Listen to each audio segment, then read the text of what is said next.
Started हुआ और इसकी स्थापना कब हुई? तो जैसे BAI जो बैडमिंटन फेडरेशन ऑफ इंडिया है, badminton association of India, BAI, badminton association of India, जिसकी स्थापना हुई थी, स्टार्टेड हुआ था यह 1934 में। इसके बाद हम डिस्कस कर लेते हैं बैडमिंटन का जो मेजरमेंट और इसके रूल्स एंड रेगुलेशंस। बैडमिंटन के बेसिकली मेजरमेंट क्या था और रूल्स और रेगुलेशंस क्या हैं?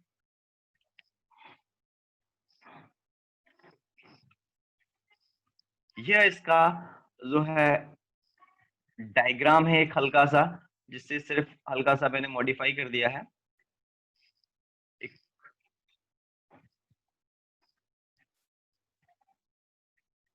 ये एक्चुअली सिंगल कोड होता है, जिसमें जब प्लेयर अपोजिट साइड में, one side and the second side, first side A side and B side, दोनों ही साइड में जो प्लेयर्स होते हैं वो सिंगल्स रहते हैं। डबल्स में क्या हो जाता है, इसमें ये हल्का सा एक लाइन और इंक्लूडेड हो जाती है, जिससे कि इसकी जो लाइन थे वो हल्की सी बढ़ जाती है।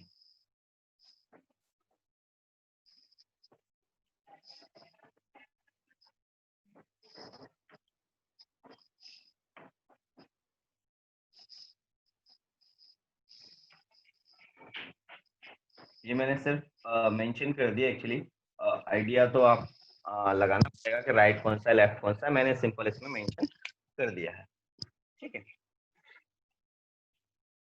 शायद अपोजिट हो गया, बट कोई नहीं, सिर्फ समझने के लिए। तो मेनली क्या होता है कि बैडमिंटन कोर्ट्स मैंने आपके सामने ड्रॉ कर दिया। इस टाइप का जो एक पिक्चर्स होता है, एक ग्राउंड होता है, कोर्ट होता है, जिसे हम ग्राउंड नहीं बोलते, एक्चुअली कोर्ट बोलते हैं। मैंने आपको पहले भी एक डिफाइन किया था दो चीजों के बारे में। एक तो किया था आपको ट्रैक एंड फील्ड के बारे में। ट्रैक अलग होता है, फील्ड अलग होता है, जैसे ही ग्राउंड अलग होता है और कोर्ट अलग होता है। ग्राउंड इट मींस कोई भी एक्टिविटी या मास एक्टिविटीज जिस कोर्ट पर हम कर सकते हैं, ठीक है। फॉर एग्जाम्पल, एक एक्टिविटी के साथ में अदर एक्टिविटीज भी वहां पर जो वो स्टार्टेड हो सके, जैसे हम मल्टीपर्पज हॉल्स के तौर पर इन चीजों को देखते हैं। ग्राउंड भी सेम इट इज वहीं पे आ जाता है। जैसे ट्रैक एंड फील्ड में आपने देखा, वहां पर क्या होता है, ट्रैक अलग है, उस ट्रैक इवेंट्स के अकॉर्डिंग क्या वहां का परमानेंट उस पर सिर्फ रनिंग इवेंट हो सकते हैं। बट द ग्राउंड, ग्राउंड में आपका कौन कौन से इवेंट्स थे? जंपिंग, थ्रोइंग, कैचिंग, सभी इवेंट्स। क्रिकेट, क्रिकेट जो ग्राउंड है उसमें और भी कॉम्पिटिशन हो सकते हैं। Football same as cricket, but badminton जो कोर्ट है वहां पर स्पेसिफिक है। तो कोर्ट जो है दोनों ही अलग अलग डिफाइनेशन में होता है। तो ये है हमारा बैडमिंटन कोर्ट। मेनली हम बात करते हैं कि बैडमिंटन रूल्स क्या होते हैं फर्स्टली, और इसके रेगुलेशंस क्या होते हैं। आफ्टर द रूल्स और रेगुलेशंस, इसकी लेट्स एंड फॉल्ट की कंडीशंस क्या होती हैं। फर्स्ट हमें क्लियर होना चाहिए कि बैडमिंटन जो है एक इंडोर गेम है, बैडमिंटन आउटडोर गेम नहीं है। सो यहां पर जब यह इंडोर होगा तो यहां पर क्या होगा, लेट्स की जो कंडीशन है वह फॉलो की जाती है रूल्स के साथ में।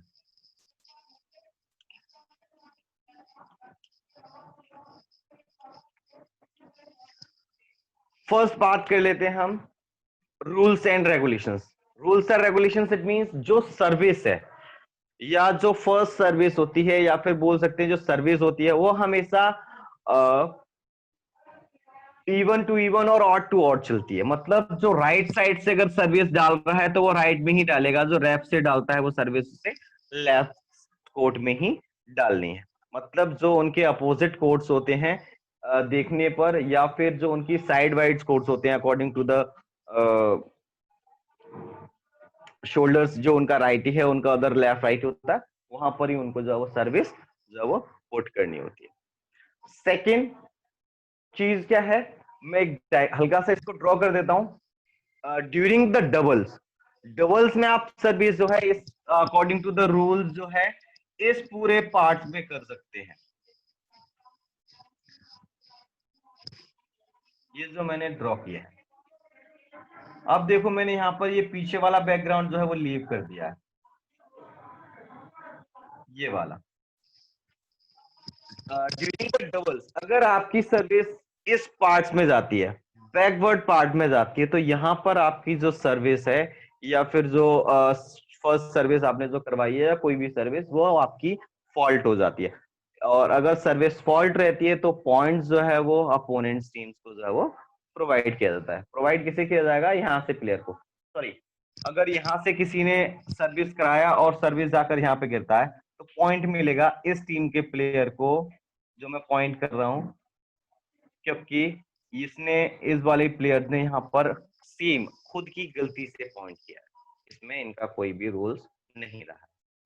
तो ये हो गया इसका फर्स्ट कंडीशन। सेकेंड कंडीशन क्या होती है? अगर ड्यूरिंग द रैली शटल जो है कोर्ट पे कहीं भी जाके लग जाए या फिर आउट ऑफ कोर्ट चला जाए, तो आउट ऑफ कोर्ट जाने पर भी पॉइंट इधर वाली टीम को मिलता है। ये मैं बता रहा हूं अभी इधर वाली गलतियां, जो प्लेयर अभी हिट कर रहा है सर्विस को, शटल को जो है हिट कर रहा है। सेकेंड, सर्विस के टाइम पर एक फॉल्ट और होता है, या बोल सकते हैं रूल्स में जो है पॉइंट्स देने का, कि अगर सर्विस लाइन से पहले गिर जाए, ये आपकी जो सर्विस लाइन है, अगर शटल जो है नेट और इस सर्विस लाइन से अगर पहले ड्रॉप हो जाती है, तो इस कंडीशन में भी हम जो पॉइंट है वो अपोनेंट प्लेयर को देते हैं। या फिर एक सिंपल लैंग्वेज में समझ लिया जाए कि इसमें दो प्लेयर्स रहते हैं, एक अदर साइड में और एक अदर साइड में। तो जब हम अपोनेंट बोलते हैं तो अपोनेंट का मतलब है कि जिस प्लेयर ने सर्विस कराई है, मान लिया हमने कि ए टीम के प्लेयर ने सर्विस कराया और हमने बोल दिया कि अपोनेंट को पॉइंट मिला, इसका मतलब है कि बी टीम के प्लेयर को पॉइंट मिला।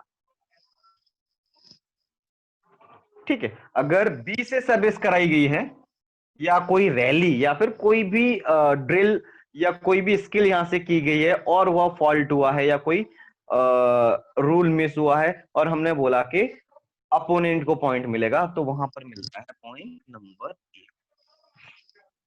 तो ये एक सिंपल सी आपको अभी समझाने के लिए लैंग्वेज यहाँ पर ये जो आपको जल्दी से समझ में आ जाएगी। तो ये हो गया आपका फर्स्ट, तो कि या तो सर्विस लाइन से पहले शटल का ड्रॉप होना। शटल का कब ड्रॉप होना? जब हमने सर्विस कराई हो, रैली में नहीं है, रैली में तो यहाँ पर ड्रॉप माना जाता है, बट अगर हम जो सर्विस करा रहे हैं तो वहां पर इस सर्विस का रुक जाना। शटल का बाहर किसी भी कंडीशन में, चाहे वो सर्विस के टाइम पे हो या फिर नॉन सर्विस टाइम पे हो, आउटसाइड कोर्ट चले जाना, अपोनेंट को प्लेयर मिलना। अब एक और प्रॉब्लम हो जाती है, क्या हो जाता है, कई कई बार सर्विस जो वो सेम कोर्ट चली जाती है। तो अगर कोई भी service during the service time अगर सेम कोर्ट चले जाना, तो भी यह आपका सर्विस फॉल्ट कहलाता है। इसमें आपके 3 सर्विस फॉल्ट हो गए। अब देखो, अब कोई आपसे जैसे पूछता है कि हाउ मेनी सर्विस फॉल्ट, या आपको कौन कौन से पता है, तो फर्स्ट का हो गया कि अगर सर्विस डुअल्स में बैक बाउंड्री में चला जाना, ये एक फॉल्ट हो गया। शटल का सर्विस लाइन से पहले गिर जाना, सर्विस फॉल्ट है। शटल का सेम कोर्ट में चले जाना, जैसे जो राइट में खड़ा हुआ है और वह उसी साइड वाले कोर्ट पे अगर सामने वाले पे अगर गिरा देता है, तो भी सर्विस फॉल्ट होता है। तो ये हो गया आपके बेसिकली 3 सर्विस फॉल्ट्स। अब कुछ सर्विस फॉल्ट और आते हैं, जैसे कि शटल को जो उसकी फेदर होते हैं, जो पंखे होती हैं, उनको तोड़ना। यह कंडीशंस कब आ जाती है? जब प्लेयर बहुत ज्यादा थक जाता है। थकने के बाद में वो क्या करता है, बहुत से प्लेयर जो मिसबिहेव करते हैं, तो उन कंडीशंस में यहाँ पर यह रूल्स अप्लाई कर दिए हैं। तो वो उस टाइम कंडीशंस में क्या होता है, हम अपोनेंट्स को प्लेयर जो है वो प्रोवाइड कर देते हैं। ये हो गया आपका service fault. During the single बात कर लेते हैं। सिंगल्स में क्या होगा, रूल्स और रेगुलेशन सेम रहेंगे, सिर्फ जो साइड वाली लाइन है, ये देखो अभी मैंने इसमें क्या किया था, ये साइड वाली लाइन भी क्या इंक्लूडेड की थी, जब हमने सर्विस कराई थी डुअल्स के लिए, बट द सिंगल्स में हम सिर्फ बैक बाउंड्री को ले लेते हैं। यहाँ पर क्या हुआ, हमने बैक बाउंड्री को जो वो इसमें इंक्लूडेड कर दिया है, साइड बाउंड्री जो हमने यहाँ से बाहर ये कर दिया है। ये साइड बाउंड्री जो थी ना, ये मैंने इससे बाहर कर दिया, यहाँ पर हमने इसको अंदर कर लिया था। तो ये सर्विस फॉल्ट के एरिया है। आप स्क्रीनशॉट लेते रहे ताकि आपको भी यह आइडिया जो वो होता रहेगा। मैंने मेंशन भी कर दिया सर्विस फॉल्ट।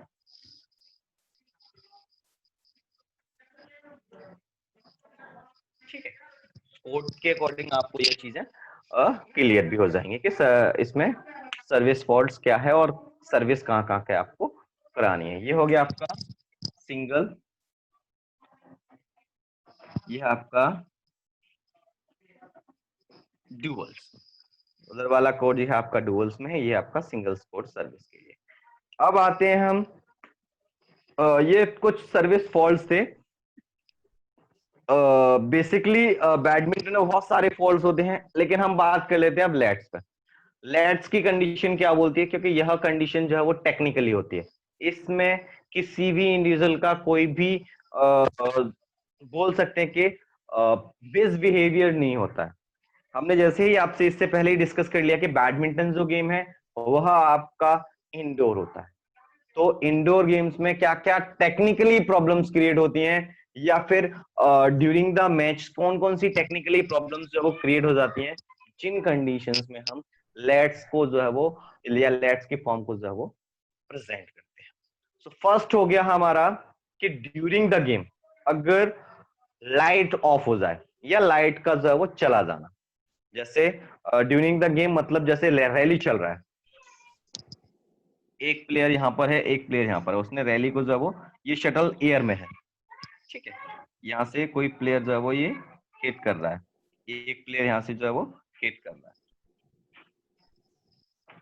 अब ये है आपका नेट, ये है आपका कोर्ट एग्जाम्पल के तौर पर। तो ड्यूरिंग द गेम या ड्यूरिंग द रैली, ये रैली चल रहा है क्योंकि शटल एयर में, ड्यूरिंग द रैली अगर लाइट ऑफ हो जाए और शटल जब एयर में हो और लाइट ऑफ होने के बाद में अगर शटल ग्राउंड पर टकराती है, तो इस कंडीशंस में जो है लेट्स दिया जाता है, क्योंकि लाइट जाने के बाद में इस प्लेयर का कोई भी गलती नहीं है, ए साइड वाले प्लेयर का कोई फॉल्ट नहीं है, क्योंकि जब लाइट चला गया तो उसे तो शटल दिखा ही नहीं। तो यह क्या हो गया, एक टेक्निकली प्रॉब्लम हो गया कि लाइट का चला जाना एक टेक्निकली प्रॉब्लम है, जिसकी वजह से उन्होंने शटल को देखा नहीं, और इस कंडीशन में किसी भी प्लेयर को पॉइंट जो है हम प्रोवाइड नहीं करते हैं। इस कंडीशन में हम किसी भी प्लेयर को या किसी भी अपोनेंट्स प्लेयर्स को पॉइंट्स जो वो प्रोवाइड नहीं करेंगे। ये हो गई आपकी first let condition. Second condition क्या है, शटल का एयर में ही ब्लॉक हो जाना या फिर टूट जाना। अब टूटना कैसे, जैसे मान लिया हमने ग्राउंड है, कोर्ट बना रखा है हमने, ठीक है, आइए अब यहां से किसी प्लेयर ने शटल को हिट किया, शटल पाथ कर रही है और शटल यहां पर टूट गया, ये प्लेयर खड़ा हुआ अपने कोर्ट पर और शटल का जो है वो वेट कर रहा है, हिट नहीं किया इसने, शटल एयर में ही टूट गया और टूटने के बाद में एक पंख जो है वो उसका कोर्ट के बाहर चला गया, एक कोर्ट के पास आके गिर गया, या दोनों गिर जाए कोर्ट पे। तो इस कंडीशन में भी लेट्स की जो कंडीशन है या जो लेट्स की जो पॉलिसी है वह आपकी फॉलो की जाती है, क्योंकि इस टाइम पर भी जो प्रॉब्लम्स है या फिर जो प्रॉब्लम क्रिएट हुई है वह किसी भी प्लेयर ने जानबूझ के वहां पर इसको आइडेंटिफाई नहीं किया है, यह एक टेक्निकली प्रॉब्लम है। तो ये हो गई आपकी सेकेंड कंडीशन के ड्यूरिंग द रैली अगर शटल का टूट जाना।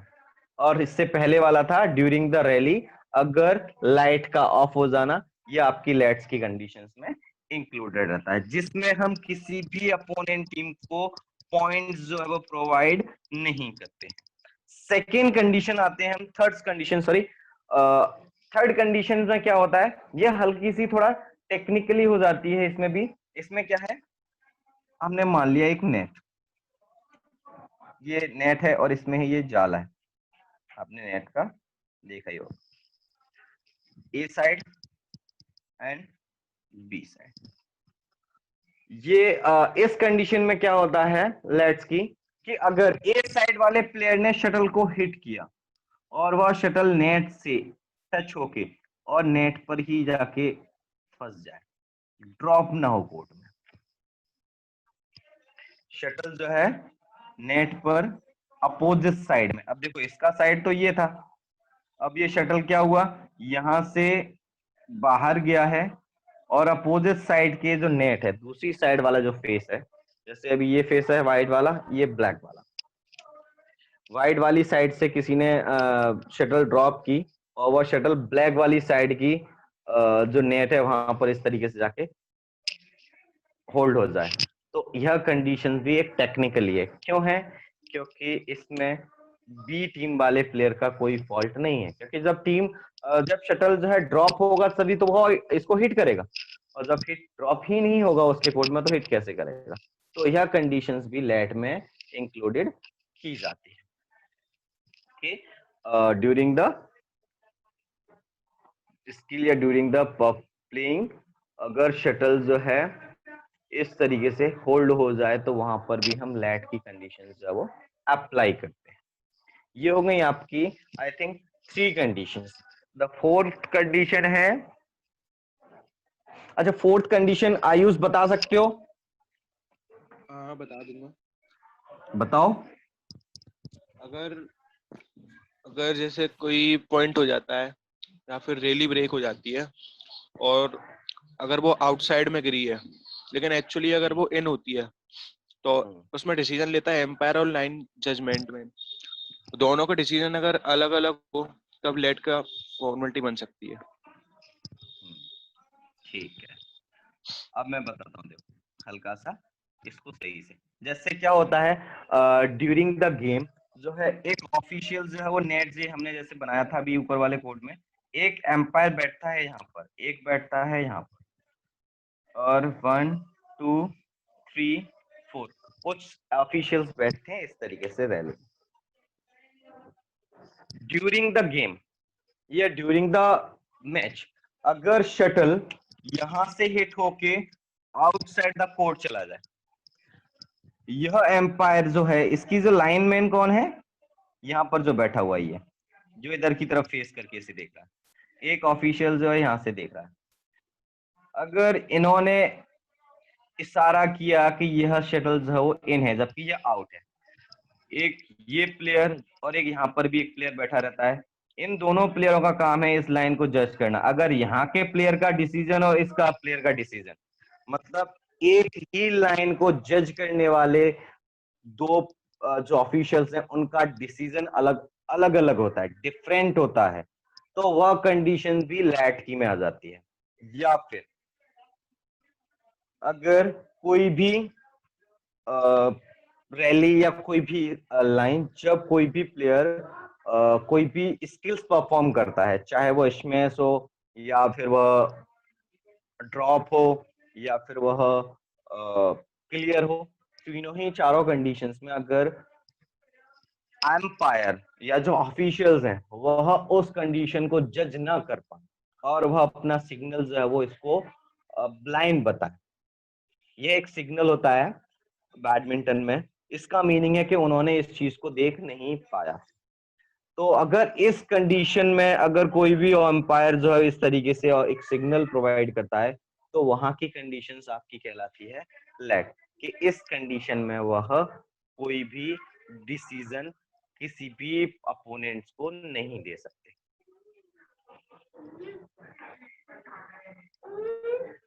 तो ये हो गया आपकी फोर्थ कंडीशन।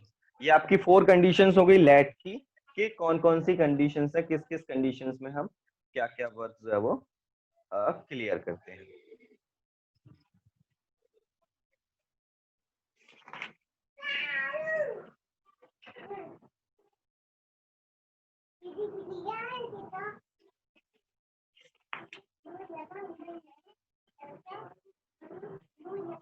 ओके, सो एक एक मिनट।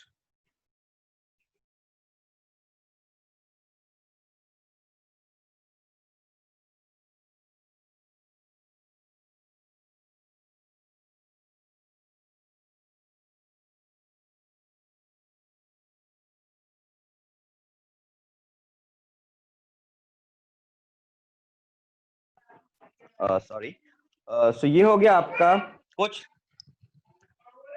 लेट्स और कुछ रूल्स की कंडीशंस बैडमिंटन में। अब बात करते हैं हम अपनी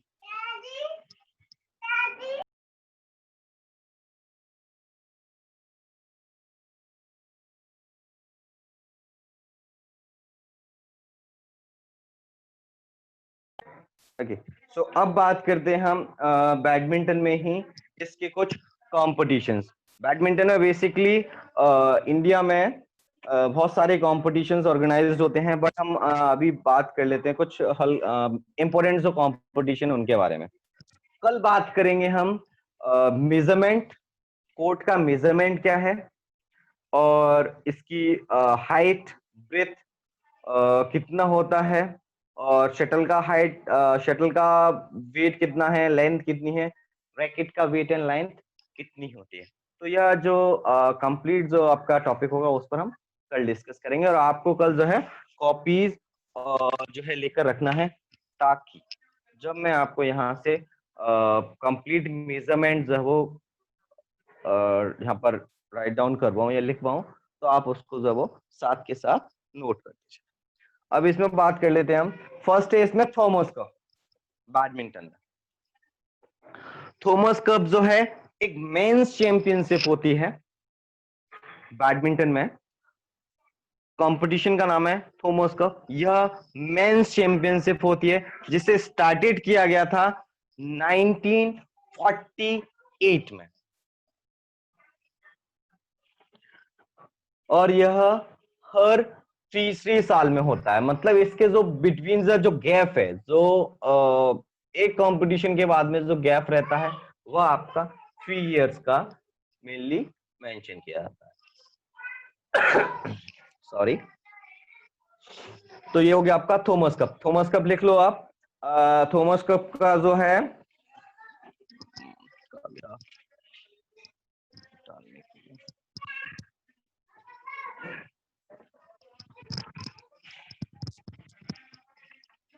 थॉमस कप मेंस, एक तो मेंस कप है, क्योंकि यह जो है आपके शॉर्ट क्वेश्चन जो आपके इंक्लूडेड रहते हैं इसमें जो बनते हैं, वो यहीं से आएंगे कि Thomas cup related to which games. तो आपको इसको क्या एक्सप्लेन करना है, Thomas cup related to the badminton. ठीक है,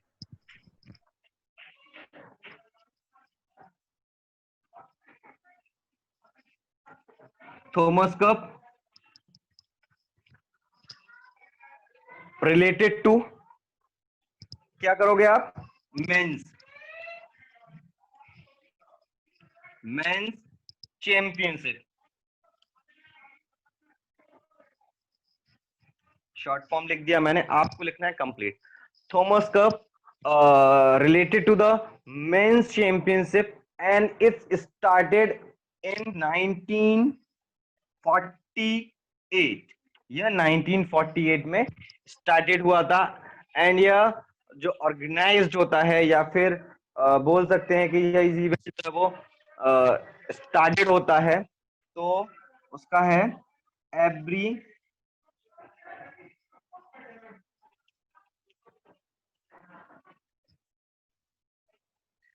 एवरी 3 इयर्स। हर 3 इयर्स के बाद में, एवरी 3 इयर्स के बाद में थॉमस कप जो है हम उसे स्टार्टेड करते हैं। इट्स क्लियर, या कोई प्रॉब्लम? वैसे इतना ज्यादा टफ है नहीं। ठीक है, ये हो गया आपका फर्स्ट थॉमस कप। अब बात करते हैं हम ओवेर कप।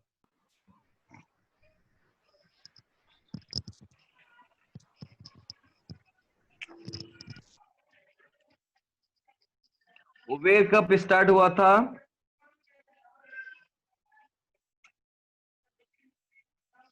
वुमेन्स के लिए। ओवर कप जो ट्रॉफीज है वो वुमेन्स के लिए स्पेशली ऑर्गेनाइज्ड की जाती है। स्टार्टेड हुआ था ये 1956, 30 नहीं है, 1956 में। आपके पास कितना बता रहा है?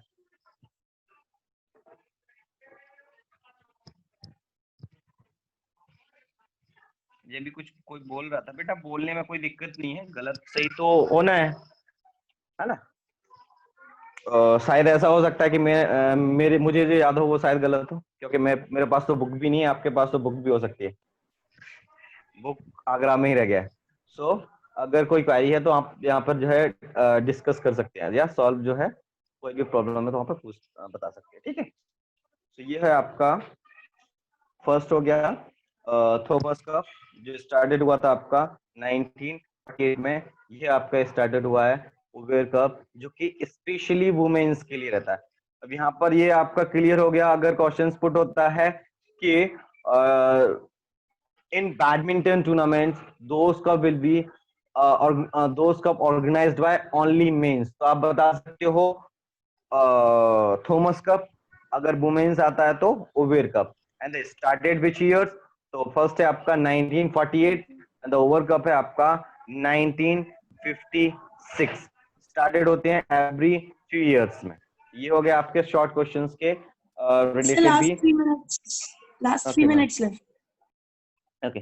इसके बाद में सेकंड बात करते हैं हम। इसके बाद वाला जो कंपटीशन है आपका वो है all England championship. All England championship कहाँ होती है? क्यों आयुष? हाँ सर। ऑल इंग्लैंड चैंपियनशिप कहाँ स्टार्ट होती है? इंग्लैंड में ही होती है सर। नहीं, डेनमार्क। सभी जगह। ऑल इंग्लैंड चैंपियनशिप जो है आपका एक इंटरनेशनल कंपटीशन है।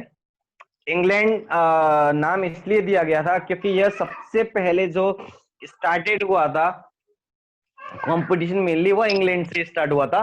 और प्रीवियस टाइम पे सिर्फ यह कंपटीशन जब वो इंग्लैंड में ही होता था, तो इसलिए इसे ऑल इंग्लैंड चैंपियनशिप बोला जाता था।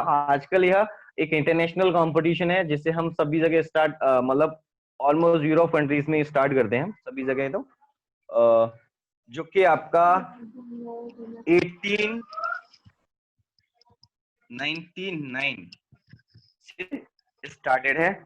और यह जो बैडमिंटन प्लेयर्स होते हैं उनकी रैंकिंग्स के भी डिसाइडेड करते हैं यहाँ से।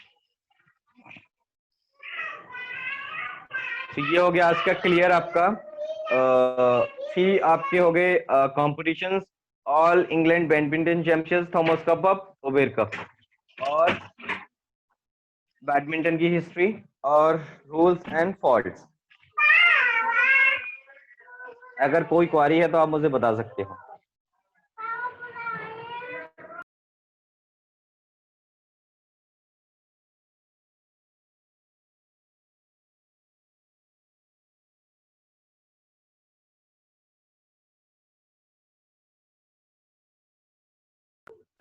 Okay, so no problem. Any problem regarding the today's topic? No, sir.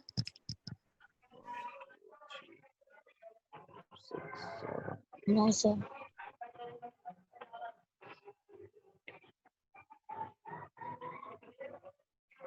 Okay, ma'am. So I think time is over. आप चाहें तो Yes, लीव yes, करें। sir. It is all right. Okay, fine, sir.